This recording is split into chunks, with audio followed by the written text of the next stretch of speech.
নিজের ভাইকে কখনো হিংসা করবা না, দুশ্মনী করবে না। তুমি যদি তোমার ভাইয়ের সাথে হিংসা করো, দুশ্মনী করো, তাইলে অন্যরা তোমাদের থেকে আগায় যাবে।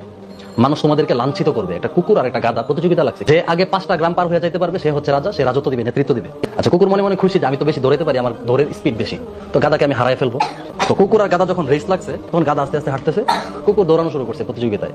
তো কুকুর যখন তার গ্রাম, তার এরিয়া পার হয়ে পরের গ্রামে গেছে, তখন তার যে অন্যান্য সাথী ভাইয়েরা ছিল, অন্যান্য কুকুর যে ছিল, তার জাতি ভাইয়েরা ছিল, এক এলাকার কুকুর আরেক এলাকায় গেলে কি করে?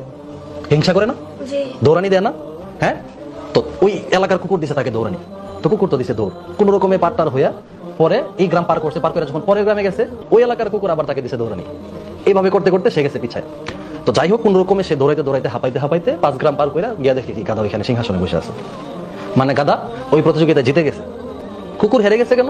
কুকুরের তার ভাইয়ের সাথে হিংসা ছিল, কুকুরের অন্য কুকুরদের সাথে কি ছিল? দুশ্মনী ছিল। এই দুশ্মনী থাকার কারণে, ভাই ভাইয়ের দুশ্মনীর কারণে অন্যরা